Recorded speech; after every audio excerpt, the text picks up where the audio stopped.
चल मंगलाचरण। नमो अरिहंताणं नमो सिद्धाणं नमो आयर्याणं नमो वज्रायाणं नमो लोवे सबसाहुणं। मंगलं भगवान् वीरो मंगलं गौतमो गणी मंगलं कुन्दकुन्दाद्यो जैनधर्मोऽस्तु मंगलम्। सर्वमङ्गलमाङ्गल्यं सर्वकल्याणिकारकं प्रधानं सर्वधर्माणां जैनं जयतु। वन्दितु सर्वसिद्धे धूमचलमणोमवङ्गदिं पत्ते वोच्छामि समयपाहुर विभूषुध केवलीपदम्।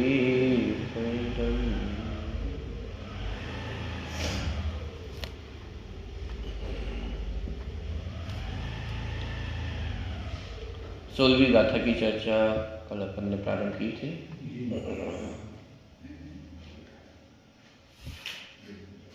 साधु पुरुषों के द्वारा ज्ञान दर्शन चारित्र का सेवन किया जाना चाहिए और वे ज्ञान दर्शन चारित्र आत्मा ही है, इस प्रकार की चर्चा इस 16वें नंबर की गाथा में आई हुई है। गाथा का पाठ एक बार यहाँ से करते हैं, फिर चर्चा पर आगे बढ़ाएंगे। प्रश्न क्रमांक 210। दंसणान चरितानि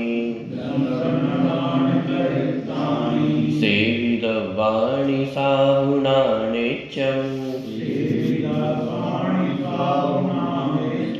तानि पुनजानकिन्निभि अप्पाणं चेवळे छयदो।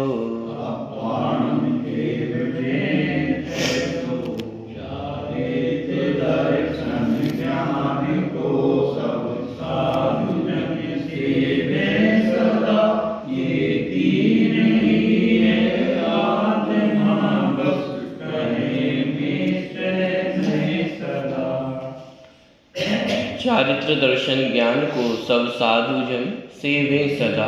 ये तीन ही है आत्मा। ये तीन मतलब दर्शन, ज्ञान और चारित्र, ये तीन ही है आत्मा। बस कहे निश्चय नए सदा। ये निश्चय नए से देखा जाए तो ज्ञान दर्शन चारित्र ये सब आत्मा ही है।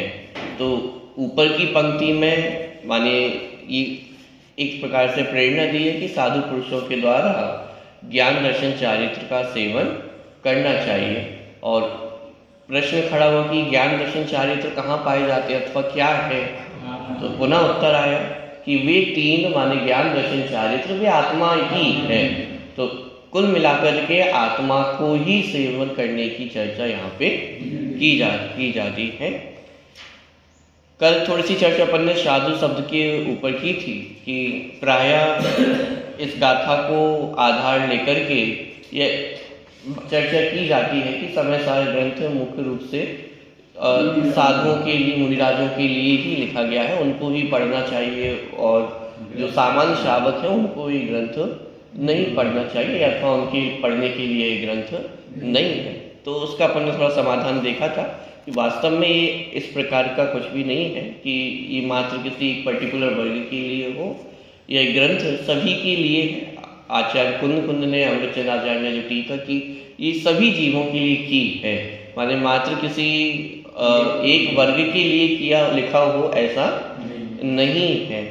दूसरा, जितनी विद्वान परंपरा हुई है तो उन्होंने भी समय सार ग्रंथ को पढ़ा है और उसके ऊपर लिखा भी है, अपनी कलम भी चलाई है। जयचंद जी छाबड़ा हुए हैं, पंडित बनारसी दास जी हुए हैं, पांडे राजमल जी हुए हैं, आशाधर जी हुए, हमारे बहुत सारे ऐसे विद्वान हुए हैं जिन्होंने समय सार ग्रंथ पे अपनी कलम भी चलाई। तो बिना पढ़े तो उन्होंने कलम नहीं चलाई है, माने उन्होंने भी पढ़ा है, लिखा है, सुना है, समझा है, तब जाकर के उन्होंने इतना कार्य किया। दूसरा एक तर्क भी दिया था कि आप कहते हो कि सामान्य श्रावकों को अथवा विद्वानों को ये ग्रंथ नहीं पढ़ना चाहिए। तो प्रश्न खड़ा होता है, आप बिना पढ़े कह रहे हो या पढ़ करके कह रहे हो? यदि पढ़ करके कह रहे हो तो आपने भी क्यों पढ़ा, और यदि पढ़ा है तो फिर दूसरों को पढ़ने से मना क्यों करते हो?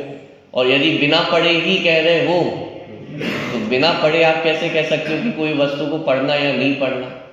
तो माने तर्क के माध्यम से भी और अपनी परंपरा के माध्यम से भी इस बात को सिद्ध किया था कि ये ग्रंथ सभी के लिए। दूसरा, इस ग्रंथ के ही उद्धरण यहाँ पे प्रस्तुत किए गए थे। 211 नंबर का पृष्ठ है, बीच का पैराग्राफ है। इस ग्रंथ में भी अनेक स्थानों पर ऐसे उल्लेख मिलते हैं कि जिससे यह सिद्ध होता है कि यह ग्रंथराज अज्ञानियों को समझाने के लिए ही लिखा गया है। 8वीं गाथा में तो एकदम अज्ञानी शिष्य ही लिया है। उदाहरण आपको याद आ रहा होगा, मेंढे की भांति टकटकी लगा करके देखता है, तो वो कैसा व्यक्ति है? अज्ञानी व्यक्ति ही तो है, जिसको अभी जैन धर्म में माने जैन दर्शन को समझने में प्रवेश ही कर रहा है और अभी समझता भी नहीं है, मात्र टकटकी लगा करके देख रहा है। और कुछ ऐसे कोई नवीन शब्द सुनने को मिल जाए तो हम भी जैसे आश्चर्यचकित हो जाते हैं। कोई यहाँ के चाइनीज में बात करने लग जाए तो हम भी क्या करेंगे? आंखें फाड़ फाड़ के देख सकते हैं, उससे अधिक तो क्या कर सकते हैं। माने ऐसा ज्ञानी पुरुष वहां पे लिया उदाहरण में। माने इस बात से स्पष्ट हो जाता है कि यहाँ चर्चा अज्ञानियों को समझाने के लिए ही की जा रही। तो 8वीं गाथा में एकदम स्पष्ट है। इस प्रकार 26वीं और 27वीं गाथा में एवं 38वीं गाथा में भी अत्यंत अप्रतिबुद्ध की चर्चा की है। नए विभाग से अपरिचित शिष्य लिया है। साथ ही साथ 23वें और 25 तक की गाथाओं की उत्थानिका में आचार्य अमृतचंद्र तो अत्यंत स्पष्ट शब्दों में लिखते हैं, अथ अप्रतिबुद्ध बोधनाय व्यवसाय क्रियते, कि अब अप्रतिबुद्ध अर्थात अज्ञानी को समझाने के लिए व्यवसाय करते हैं। व्यवसाय करते हैं मतलब कौन सा व्यवसाय है आचार्यों का? उनका तो ये लिखने का ही कार्य, टीका करने का कार्य है। गाथा आचार्य खुद ने गाथा लिखने का व्यवसाय किया और अमृतचंद्राचार्य ने टीका लिखने का व्यवसाय किया। तो माने किसके लिए कर रहे हैं? तो अप्रतिबुद्ध बोधनाएं, कि अज्ञानी जीव को ही समझाने के लिए, उनके ज्ञान के लिए ही उपक्रम पूरा किया जा रहा है। तो ये माने इन उद्धरणों के माध्यम से भी, ग्रंथों के प्रमाण से भी, इसी ग्रंथ के प्रमाण से भी स्पष्ट हो जाता है कि ये ग्रंथ अज्ञानी जीवों के लिए लिखा गया ग्रंथ है। साधु शब्द का अर्थ सज्जन पुरुष होता है। इसके भी अनेक प्रमाण उपलब्ध होते हैं। नीति संबंधी निम्नांकित छंद तो प्रसिद्ध ही है। अब अलग बात कर रहे हैं यहाँ पे। साधु शब्द का अर्थ सज्जन पुरुष होता है और इस प्रकार का प्रयोग बहुत से नीति शास्त्रों में भी किया गया है। कुछ उदाहरण यहाँ पे दिए जा रहे हैं। विद्या विवादाय धनम मदाय शक्ति परेशान परिपीडनाय खलस्य साधु विपरीतम एतत् ज्ञानाय दानाय च रक्षणाय, कि दुर्जनों की विद्या विवाद के लिए होती है, धन मत के लिए होता है और शक्ति दूसरों को पीड़ा पहुंचाने के लिए होती है। ये अज्ञानी माने जो दुर्जन व्यक्ति हैं कि उनकी जो विद्या है वह भी किसके लिए होती है? अब जितना ज्ञान बढ़ेगा उतना वाद विवाद करने में भी आनंद आएगा और वाद विवाद करेंगे। तो जो दुर्जन व्यक्ति होते हैं वो ज्ञान भी वाद विवाद के लिए ही बढ़ाते हैं, विवाद करने के लिए ज्ञान बढ़ाते हैं। धन मद के लिए होता है, धन के माध्यम से मद का ही पोषण करते हैं, अभिमान का ही पोषण करते हैं। और शक्ति दूसरों को पीड़ा पहुंचाने के लिए होती है। हाँ, अब इसका बिल्कुल विपरीत जो होगा वो सज्जन पुरुषों का होता है। तो सज्जन पुरुषों के लिए यहाँ पे साधु शब्द का प्रयोग किया गया है, जबकि साधु पुरुषों की विद्या ज्ञान के लिए होती है, धन दान के लिए होता है और शक्ति दूसरों की रक्षा के लिए होती है। खैर यहाँ मात्र समझाना इतना है कि जो सज्जन पुरुष हैं उनके लिए किसका प्रयोग किया गया है? साधु पुरुष। अब आप कहोगे नहीं यहाँ पे भी साधुओं की ही चर्चा होगी, तो फिर साधुओं के पास धन होता है क्या? धन तो नहीं होता है, बाकी चीजें तो फिर भी ठीक है, ज्ञान है, शक्ति है, लेकिन धन तो उनके पास नहीं होता है। इसका मतलब यहाँ पे साधु पुरुष माने सज्जन पुरुष, और पीछे शब्द भी लिया था दुर्जन, तो दुर्जन का विपरीत क्या होता है? सज्जन होता है। तो माने सज्जन पुरुषों की चर्चा यहाँ पे साधु पुरुष शब्द कह करके। उक्त छंद के साधु शब्द का प्रयोग मुनिराज के अर्थ में नहीं अपितु सज्जन पुरुष के अर्थ में ही हुआ है, क्योंकि मुनिराजों के पास धन कहाँ होता है? साधु का धन दान के लिए होता है। इस वाक्य से ही स्पष्ट है कि यहाँ साधु शब्द का प्रयोग धनवान सज्जन गृहस्थ के लिए किया गया है। इसका तात्पर्य यह भी नहीं है कि यह ग्रंथ अज्ञानियों के लिए ही है। क्या? कल भी अपन ने इसकी चर्चा की थी। मुख्य रूप से अज्ञानियों को समझाने के लिए ग्रंथ लिखा गया है, लेकिन इसका मतलब ये भी नहीं है कि मात्र अज्ञानी ही पढ़ सकते हैं, कोई ज्ञानी नहीं पढ़ सकते हैं। मुनिराजों के लिए है ही नहीं, मुनिराजों के लिए भी इस ग्रंथ राज का स्वाध्याय अत्यंत उपयोगी है। हम तो मात्र यह कहना चाहते हैं कि यह ग्रंथराज अपनी अपनी योग्यतानुसार ज्ञानी अज्ञानी श्रावक साधु सभी के लिए अत्यंत उपयोगी है। सभी इसका गहराई से मंथन करें, किसी के लिए भी इसके पढ़ने का निषेध ना हो। सीधी सी बात इतनी है कि ग्रंथ पढ़ने का निषेध किसी के लिए भी नहीं है। तीर्थंकर हनुमान की जो दिव्य ध्वनि कीर्ति है, तो उसमें भेद प्रभेद नहीं होता है कि कौन सी बात किसके लिए हो, कोई पर्टिकुलर बात किसी पर्टिकुलर व्यक्ति के लिए हो, ऐसा भेद नहीं होता है। ये आत्मा की चर्चा ये सभी के लिए है। दूसरी बात, जगत में भी सबसे महत्वपूर्ण जो प्रश्न है, मैं कौन हूँ। अब ये मैं कौन हूँ, इस प्रश्न का उत्तर जानना सबसे अधिक आवश्यक किसके लिए है? अरे मैं तो एक सामान्य जगत में चर्चा कर रहा हूँ।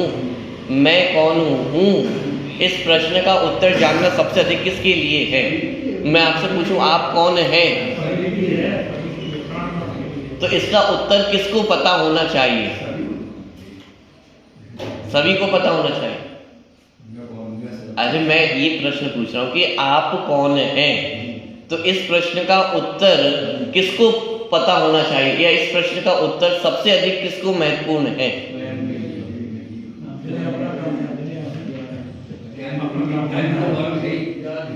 अरे अभी ज्ञानी अज्ञानी अपन साइड में रखें, मैं तो सामान्य जगत में पूछ रहा हूँ। एक सामान्य लौकिक व्यवहार में आप किसी व्यक्ति के पास गए और आपने उससे पूछा कि साहब आप कौन हैं, तो इस प्रश्न का उत्तर किसको पता होना चाहिए? जिससे पूछा जा रहा है सबसे अधिक तो उसको ही पता होना चाहिए ना। मैं कौन हूँ, इस प्रश्न का उत्तर बाकी लोगों को ना पता हो तो चल जाएगा, लेकिन यदि मुझे ही ना पता हो तो, और ऐसे व्यक्तियों को क्या कहा जाता है? जगत में पागल कहा जाता है। जिसे अपना नाम ना पता हो, जिसको अपना एड्रेस ना पता हो, जिसको अपना परिचय ना पता हो, तो फिर उसको कहाँ पहुंचाया जाता है? होगा कि नहीं होगा? माने मैं कौन हूँ, इस प्रश्न का उत्तर जानने की सबसे अधिक आवश्यकता मुझे स्वयं को ही है। दुनिया मेरे बारे में जाने या ना जाने इससे फर्क पड़ने वाला नहीं है, लेकिन यदि मैं ही अपने आप के बारे में नहीं जानूंगा तो अहित तो मेरा ही होने वाला है ना। तो इस समय सार ग्रंथ में किसका परिचय कराया गया है? यहाँ तो मेरा परिचय कराया गया है। तो जिस ग्रंथ में मेरा परिचय हो वो ग्रंथ भी हम ना पढ़े तो अहित किसका होगा? कि अहित तो मेरा ही होने वाला है ना। और इस हिसाब से देखें तो सबसे पहले तो यही ग्रंथ पढ़ा जाना चाहिए, क्योंकि इस ग्रंथ में ही हमारा वास्तविक परिचय है। मैं कौन हूँ, आया कहाँ से, और मेरा रूप क्या, माने मेरा स्वरूप क्या है, कि इसका परिचय तो इस ग्रंथ में मिलने वाला है। और यदि इस ग्रंथ को पढ़ने का ही निषेध कर देंगे तो फिर हम अपने परिचय को ही प्राप्त नहीं हो पाएंगे। तो कुल मिलाकर के ये ग्रंथ सभी के लिए है, किसी को भी पढ़ने का निषेध इस ग्रंथ का नहीं है। चलिए, यद्यपि मुख्य रूप से सम्यक दर्शन ज्ञान चारित्र के धारी मुनिराजी ही होते हैं, तथापि गृहस्थ भी अपनी अपनी भूमिका अनुसार रत्नत्रय के धारी हो सकते हैं, होते भी हैं। रत्नत्रय का आरंभ चौथे गुण स्थान में होता है और पूर्णता सिद्धों में होती है। यद्यपि यह बात सत्य है, तथापि प्रेरणा तो छठवें गुण स्थान तक ही दी जा सकती है। अतः साधु पुरुषों को दर्शन ज्ञान चरित्र का सेवन करना चाहिए। यह प्रेरणा पहले से छठवें गुण स्थान तक ही दी जाना संभव है। जो व्यक्ति अज्ञान दशा में है उसे सर्वाधिक प्रेरणा की आवश्यकता है। कल भी अपन ने देखा था, थोड़ी सी चर्चा की थी कि सबसे अधिक प्रेरणा की आवश्यकता किसको है। दो बालक हैं, एक पढ़ने में कुशल माने स्वयं पढ़ लिख लेता है, जो होमवर्क मिलता है वो पूरा कर लेता है, और एक उसका दूसरा भाई है जो पढ़ने लिखने में आनाकानी करता है, जो होमवर्क मिलता है उसको पूरा नहीं करता है। तो अधिक प्रेरणा की आवश्यकता किसको है?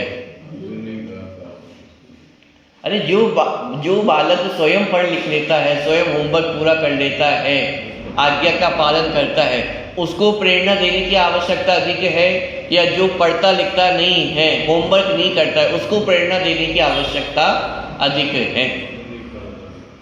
जो नहीं पढ़ता लिखता है उसको प्रेरणा देना आवश्यक है। जो स्वयं पढ़ लिख लेता है उसको क्या प्रेरणा दे, वो तो स्वयं कर ही लेता है। उसकी तो तारीफ की जा सकती है, शाबाशी दी जा सकती है, लेकिन प्रेरणा देने की आवश्यकता तो जो नहीं पढ़ता है उसको अधिक है। उसी प्रकार जो आत्मा का सेवन कर रहे हैं उनको हम और अधिक क्या प्रेरणा दें? उनके तो गीत गाए गए हैं जिनवाणी में, उनकी तो तारीफ की गई, उनको तो शाबाशी दी गई है, उनकी तो स्तुति की जाती है।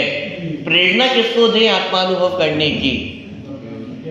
ये जो अज्ञानी है उनको प्रेरणा दी जाती है कि हे भव्य जीव, तुम भी आत्मा का सेवन करो। देख, तो जो व्यक्ति अज्ञान दशा में है उसे सर्वाधिक प्रेरणा की आवश्यकता है, और उसके बाद क्रमशः चौथे, पांचवें एवं छठे गुण स्थान वालों को उत्तरोत्तर कम प्रेरणा की आवश्यकता है। जो मुनिराज घर बाहर छोड़कर आत्म कल्याण में ही पूर्णतः संलग्न है, उनसे विशेष क्या कहें? कहना तो उनसे है जो गृहस्थी के जंजाल में उलझे हैं। अतः रत्नत्रय धारण करने का उपदेश तो मुख्यतः गृहस्थों के लिए ही होता है। हाँ, यह बात अवश्य है कि पात्र सत्पुरुषों को दिया गया उपदेश ही कार्यकारी होता है। दुर्जनों को दिया गया उपदेश न केवल निरर्थक ही जाता है, कभी कभी विपत्ति का कारण भी बन जाता है। इसीलिए तो कहा गया है कि सीख न दीजिए बानरा, उल्टा दे मिटाए। अतः यहाँ साधु पुरुषों, सज्जन पुरुषों को ही सम्यक दर्शन, सम्यक ज्ञान और सम्यक चारित्र धारण करने की प्रेरणा दी गई है। और सज्जन पुरुष का अर्थ अपने देखना भद्र मिथ्या दृष्टि जीव, जो बिल्कुल ही घोर मिथ्या दृष्टि जीव, उनको भी उपदेश देने से बहुत ज़्यादा लाभ होने वाला नहीं है। कदाचित वो ही आपको सिखाने लग जाएंगे कि भाई ऐसा नहीं है, इस जीवन में खाओ पियो मौज करो और इसमें ही अपना जीवन निकाल दो। तो उनको उपदेश देने की बात नहीं है। हाँ, एक सामान्य उपदेश तो सभी जीवों के लिए है, क्योंकि ज्ञानी जीवों के हृदय में तो अत्यंत करुणा है। उनके अंदर ऐसा भेद प्रभेद नहीं है कि ये बहुत तीव्र मिथ्या दृष्टि है या ये कम मिथ्या दृष्टि जीव है। उन्होंने तो सभी जीवों के कल्याण के लिए ये बात कही है, लेकिन ज़्यादा अपना माथा फोड़ना भी नहीं चाहिए। एक जो अपने हृदय में जो करुणा बैठी हुई है उसके अनुसार सबको उपदेश दिया है। उसमें भी जो सज्जन पुरुष हैं वो इस बात को समझ सकते हैं और अपना कल्याण कर सकते हैं। तो इसीलिए उन सज्जन पुरुषों के लिए यहाँ पे प्रेरणा दी है कि आप भी ज्ञान दर्शन चारित्र की सेवा कीजिए। प्रश्न, सीख न दीजिए बांद्रा, उल्टा दे मिटाए, इसका क्या आशय है? इस कथन का उत्तर पंच कल्याण प्रतिष्ठा महोत्सव नामक पुस्तक में इस प्रकार दिया गया है। इस बात का ध्यान रखना अत्यंत आवश्यक है कि कहीं दूसरों के सुधार के चक्कर में हम अपना ही अहित ना कर बैठे। अरे जितने ज्ञानी धर्मात्मा देखेंगे उन्होंने सबसे पहला कार्य क्या किया? अपना कल्याण किया है। अपना कल्याण करने के बाद जितना उनका राग होता है तद अनुसार उनको लिखने का, समझाने का भाव आता है। अब हमारे साथ उल्टा है, समझते कम है लेकिन समझाने का भाव बहुत अधिक रहता है। हमें समझ में आया हो या नहीं आया हो, लेकिन सामने वाले व्यक्ति को समझ में जरूर आना चाहिए। लेकिन भाई ऐसे तत्व प्रभावना नहीं होती है, तत्व प्रचार प्रसार भी ऐसे नहीं होता है। स्वयं के कल्याण किए बिना तत्व प्रचार करना भी संभव नहीं है। इसलिए सबसे पहले तो अपना कल्याण करना, स्वयं इस तत्व ज्ञान को समझना, पूरी शक्ति किसमें लगाना, स्वयं समझने में लगाना। अभी ये चिंता करने की आवश्यकता नहीं कि बगल वाले को समझ में आ रहा है कि नहीं आ रहा है। अभी तो ये विचार करो कि मुझे समझ में आ रहा है या नहीं आ रहा है। हमें समझ में आ जाएगा तो हमें देख करके दूसरे भी समझ लेंगे, सीख लेंगे। लेकिन स्वयं को समझ में नहीं आएगा और दूसरों को समझाने जाएंगे तो स्वयं का अहित तो कर ही रहे हैं और कदाचित सामने वाले का भी अहित कर सकते हैं, अथवा वाद विवाद की परिस्थिति ही जागृत होगी। तो इस बात का ध्यान रखना अत्यंत आवश्यक है कि कहीं दूसरों के सुधार के चक्कर में हम अपना ही अहित ना कर बैठे, हमारी दशा भी उस चिड़िया के समान ना हो जावे जिसने बरसात में भीगते हुए बंदर को ये सीख दी थी कि भाई तुम्हारे तो आदमी का समान हाथ पैर, बंदर को ये सीख दी थी कि भाई तुम्हारे तो आदमी के समान हाथ पैर हैं, तुम बरसात धूप और सर्दी से बचने के लिए घर क्यों नहीं बनाते। देखो हमारे तो हाथ भी नहीं है, फिर भी हम अपना एक घोंसला बनाते हैं और उससे शांति से रहती हैं, गर्मी सर्दी और बरसात से बच जाती हैं। भैया मेरी मानो तो तुम भी एक घर जरूर बना लो। उसका सत्य और सार्थक उपदेश भी चंचल प्रकृति बंदर को सुहा नहीं रहा था, अतः वह एकदम चिड़चिड़ाकर बोला, तू चुप रहती है या फिर। बेचारी चिड़िया सहम गई, पर साहस बटोर कर फिर बोली, भैया मैं तो तुम्हारे हित की ही बात कर रही थी, यदि तुम्हें बुरा लगता है तो कुछ नहीं कहूँगी, मुझे तो तुम पर दया आ रही थी इसलिए इतना कह गई। बुरा क्यों मानते हो, जरा सोचो तो सही, इसमें क्या बुरी बात है।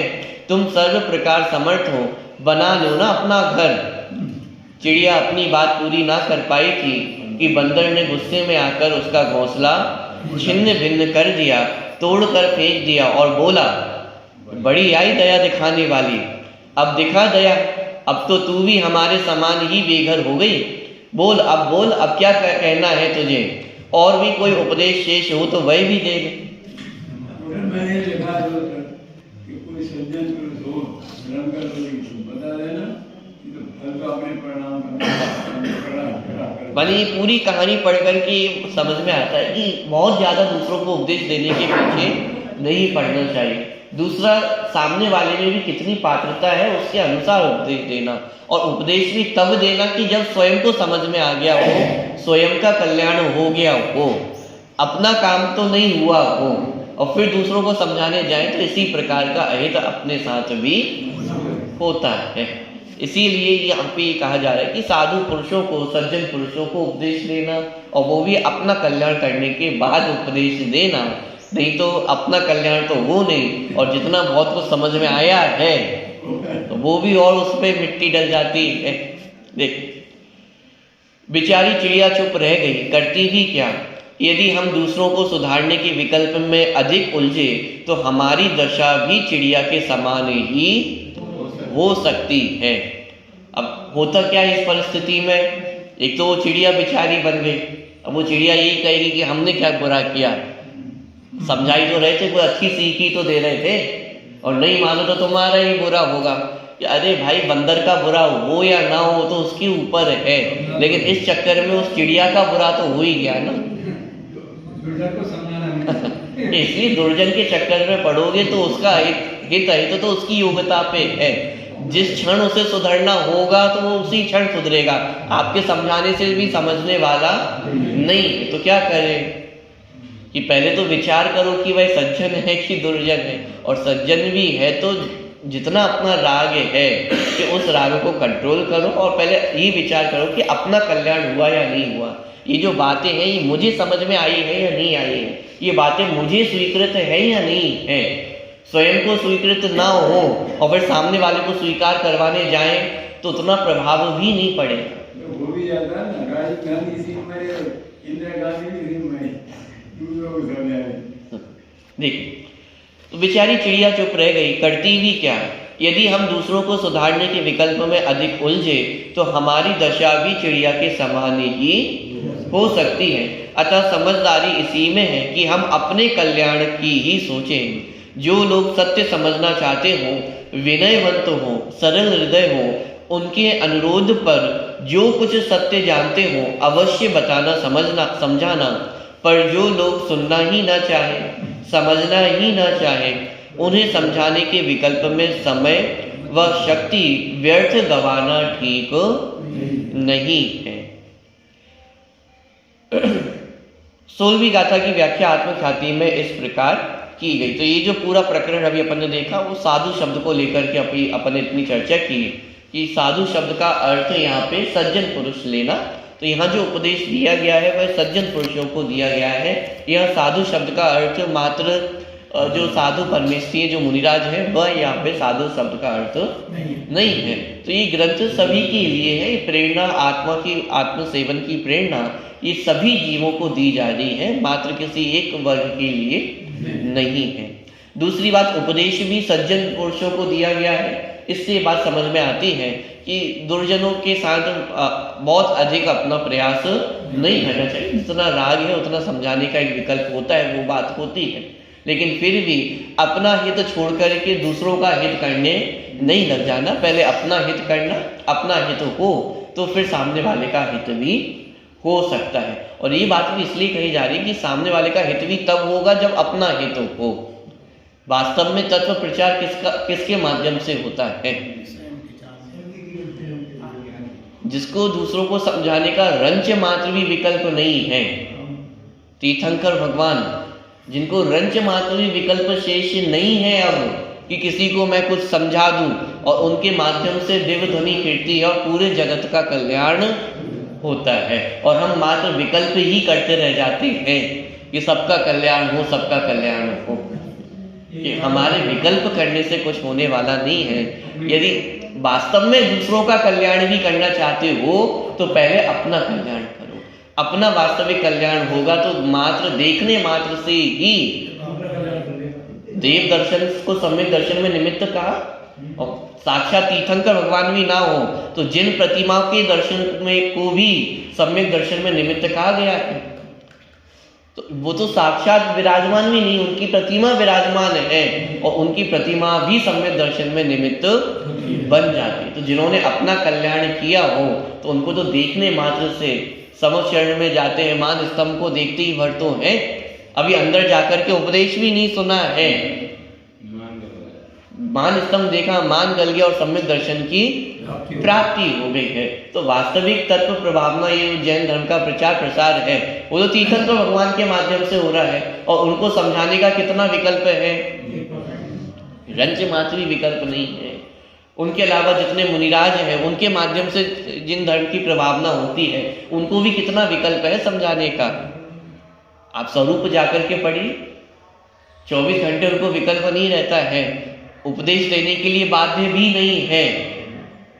क्या लिखा कि यदि उपदेश देने का राग हो और सामने यदि समझने की योग्य वाले सज्जन पुरुष हो, माने धर्म के लोलोपी जीव दिखाई दे, धर्म के लोभी जीव दिखाई दे तो उपदेश देते हैं। और कदाचित उनको उपदेश देने का भाव ना हो अथवा बाहर में योग्य पात्र दिखाई ना दे तो ना भी दें उपदेश। माने उनको भी उपदेश देने का बहुत अधिक राग, बहुत अधिक विकल्प नहीं रहता है। और वास्तविक तत्व प्रभावना तो उन्हीं से होती है। पॉइंट पकड़ में आ रहा है। इसीलिए पहले अपना कल्याण करना, अपना कल्याण होगा तो जगत तो आपको देखने मात्र से भी अपना कल्याण कर लेगा। चलो, तो ये पूरी चर्चा एक साधु शब्द को लेकर के इतनी हुई है।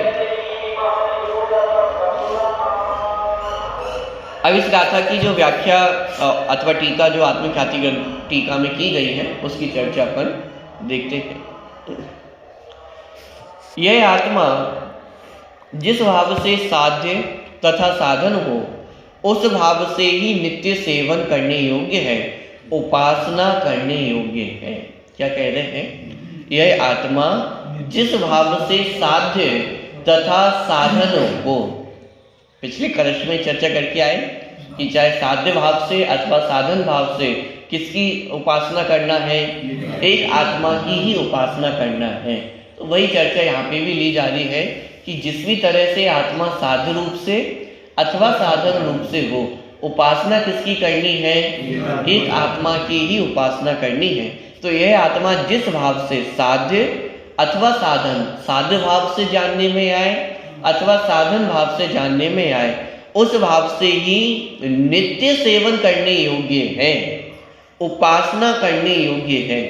इस प्रकार स्वयं विचार करके दूसरों को व्यवहार से समझाते हैं कि साधु पुरुष को दर्शन ज्ञान चारित्र सदा सेवन करने योग्य है, सदा उपासना करने योग्य है। अब देखिए किसकी चर्चा की जा रही है।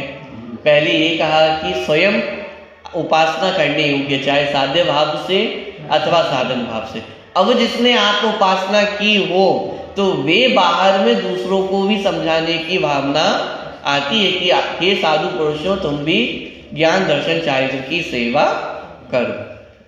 किंतु परमार्थ से देखा जाए तो ये तीनों एक आत्मा ही हैं, आत्मा की ही पर्याय है, अन्य वस्तु नहीं है। मुख्य रूप से इतना कहा जा रहा है कि ये जो ज्ञान दर्शन चारित्र को सेवन करने की चर्चा चल रही है, ये वास्तव में तीन अलग अलग वस्तुएं नहीं हैं, ये सब एक आत्मा ही है। कोई ऐसा प्रश्न करे कि साहब आपको अपना कल्याण करना था तो आपने तो आत्मा का ध्यान किया और अपना कल्याण कर लिया, और जब पर कल्याण की बात आई तो आप ज्ञान दर्शन चारित्र को सेवन करने की चर्चा कर रहे हो। तो आपने तो आत्म कल्याण के लिए क्या किया, आत्मा का सेवन किया, और उपदेश क्या देते हो, ज्ञान दर्शन चारित्र का सेवन करो। समझ गए? आप भी यही चाहते हो कि सदा भक्त बने रहे, हम ऊपर रहेंगे और सब आप क्या बने रहोगे, भक्त बने रहोगे। अरे भाई ऐसी बात नहीं है। ज्ञान दर्शन चारित्र के सेवन करना माने आत्मा की सेवा करना, क्योंकि ज्ञान दर्शन चारित्र वे आत्मा ही है, आत्मा के अतिरिक्त और कुछ भी नहीं है। अब समस्या ये है कि यदि मैं कहूँ कि आत्मा आत्मा आत्मा और आत्मा की सेवा करनी है, तो आपको ही समझ में नहीं आएगा कि आत्मा को सेवा करने का मतलब क्या है। तो समझाने के लिए कहा जाएगा कि क्या करो, कि आत्मा को जानो, आत्मा को पहचानो, आत्मा में स्थिर हो। तो जानना, पहचानना, स्थिर होना ही क्या है, ये ज्ञान दर्शन चारित्र ही तो है। तो आत्मा के सेवन करने का मतलब आत्मा को जानना, पहचानना, आत्मा में लीन हो जाना, तो ये ज्ञान दर्शन चारित्र ही तो हो गए हैं। समझाने के लिए भेद करके समझाना ही आवश्यक है। इसलिए उपदेश की भाषा में ज्ञान दर्शन चारित्र की तरफ से ही समझाया जाता है, लेकिन वहां पे भी तात्पर्य तो एक आत्मा से ही है। समझाया किसको जा रहा है, आत्मा को ही समझाया जा रहा है। ज्ञान दर्शन चारित्र कहकर के एक आत्मा ही प्रतिपाद्य है, क्योंकि ज्ञान दर्शन चारित्र ये आत्मा से अलग नहीं है। आत्मा ही ज्ञान दर्शन चारित्र में है, ज्ञान दर्शन चारित्र ये आत्मा ही है। तो जहाँ ज्ञान दर्शन चारित्र के सेवन की बात है, वहाँ ये समझ लेना कि ये आत्मा के सेवन की ही बात की जा रही है। देखिए, जिस प्रकार देवदत्त नामक पुरुष के ज्ञान दर्शन और आचरण देवदत्त के स्वभाव का उल्लंघन ना करने से देवदत्त ही है, अन्य वस्तु नहीं, उसी प्रकार आत्मा में भी घटित करना चाहिए कि आत्मा के ज्ञान, श्रद्धान और आचरण आत्मा के स्वभाव का उल्लंघन ना करने से आत्मा ही है, अन्य वस्तु नहीं है। अब यहाँ एक तर्क के माध्यम से बात सिद्ध की जा रही है कि ज्ञान दर्शन चारित्र आत्मा के ही है। जैसे किसी व्यक्ति का ज्ञान है, मान लीजिए बालक है और उसने एग्जाम दिया और एग्जाम में वो फेल हो गया। अब उससे पूछा गया कि भाई फेल क्यों हो गए, तो वो क्या कहता है कि मैं कहाँ फेल हुआ, ज्ञान फेल हुआ है। भाई ज्ञान ने नहीं लिखा ना, मैं कहाँ फेल हुआ हूँ, कि ज्ञान फेल हुआ है कि तुम ही फेल हुए हो।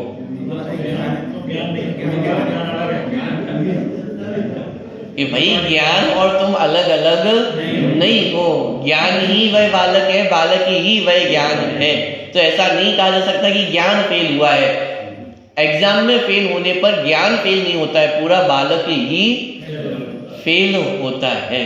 ऐसे यहाँ पे जैसे देवदत्त का ज्ञान दर्शन चारित्र उसके स्वभाव का उल्लंघन नहीं करता है, और स्वभाव का उल्लंघन नहीं करने के कारण वह ज्ञान दर्शन चारित्र देवदत्त ही है, देवदत्त के अलावा और कुछ भी नहीं है।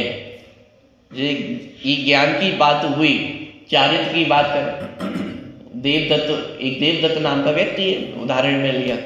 अब वो देवदत्त नाम का व्यक्ति जाता है और किसी को एक चांटा मार देता है, थप्पड़ मार देता है। अब सामने वाला क्रोधी हो जाता है, वो एकदम लड़ने आ जाता है, वापस प्रतिकार करने आता है। इतने में वो देवदत्त रोक देता है कि अरे अरे मुझे क्यों मार रहे हो, कि भाई ये हाथ ने मारा है, मैंने थोड़ी ना मारा है। तो ये कहना कहाँ तक उचित है, हाथ ने मारा है या देवदत्त ने मारा है? ये बात तो सही है, हाथ ने मारा है, लेकिन सजा किसको दी जाएगी? कि ये हाथ अकेला हाथ नहीं है, ये हाथ पूरा देवदत्त है। पॉइंट पकड़ना, ये हाथ पूरा देवदत्त है, ये आधा अधूरा देवदत्त नहीं है। यदि हाथ ने मारा है तो पूरे देवदत्त ने ही मारा है, सजा किसको दी जाएगी? अब कोई कहे कि नहीं नहीं हाथ अलग है, देवदत्त अलग है, चलो ठीक है, तुम्हारी बात भी मान ली। सामने वाला व्यक्ति अब तो उसका हाथ मोड़ने लग गया, फिर वो सामने वाले व्यक्ति को रोकने लग गया, अरे अरे मुझे क्यों मार रहे हो? तो सामने वाला व्यक्ति बोलता है तुम्हें क्या मार रहे हैं, तुम्हारे हाथ को मरोड़ रहे हैं। पॉइंट पकड़ में आ रहा है कि छल ग्रहण नहीं करना, ये हाथ पूरा देवदत्त ही है। दूसरे को मारने के समय में तो तुमने अलग अलग कर लिया, और जब स्वयं को सजा मिली तो अब एक मान रहे हो कि अरे भाई हाथ देवदत्त ही है। यदि हाथ ने चांटा मारा है तो सजा पूरे देवदत्त को ही मिलती है। उसी प्रकार जिस प्रकार ज्ञान दर्शन चारित्र देवदत्त के स्वभाव का उल्लंघन नहीं करते हैं, इसीलिए वे सब देवदत्त ही हैं, उसी तरह आत्मा के ज्ञान दर्शन चारित्र आत्मा के स्वभाव का उल्लंघन नहीं करते हैं, इसीलिए वे ज्ञान दर्शन चारित्र आत्मा ही है। आत्मा के अलावा उनकी अलग से कोई सत्ता नहीं। पॉइंट पकड़ में आ रहा है? जैसे शरीर के अवयव होते हैं, हाथ पैर नाक कान, और इन सबको मिलाकर के एक पुरुष बनता है, एक महिला बनती है। तो ये जो अवयव है ये शरीर से अलग है कि एक ही है? एक ही है ना। एक एक उंगली अपने आप में देवदत्त है या नहीं है? एक एक अवयव अपने आप में देवदत्त है या नहीं है? पॉइंट पकड़ में आ रहा है? ऐसे ही आत्मा में अनंत गुण है, लेकिन वे अनंत गुण भी कौन है? आत्मा ही है। आत्मा के अलावा वे और कुछ भी नहीं है। इसीलिए यह स्वतः ही सिद्ध हो गया कि एक आत्मा ही उपासना करने योग्य है, सेवन करने योग्य है। तो मूल गाथा में तो ये कहा कि ज्ञान दर्शन चारित्र का सेवन करो, कि साधु पुरुषों के द्वारा ज्ञान दर्शन चारित्र सेवन करने योग्य है। लेकिन जहाँ ज्ञान दर्शन चारित्र सेवन करने योग्य कहा, वहाँ यह बात अपने आप प्रतिफलित हो जाती है कि साधु पुरुषों के द्वारा एक आत्मा का ही सेवन करने योग्य है। बात ख्याल में आ गई? तो मूल गाथा और उसकी जो टीका है, आत्मख्याति टीका, उसकी चर्चा अपनी यहाँ पे हो गई है, लगभग पूरी चर्चा हो गई है। कुछ चर्चा अनुशीलन में यहाँ पे की जाएगी और फिर कलशों के माध्यम से चर्चा आगे की जाएगी। 3-4 कलश आगे कंटिन्यू आने वाले हैं, तो उनकी चर्चा अपन कल से देखिए।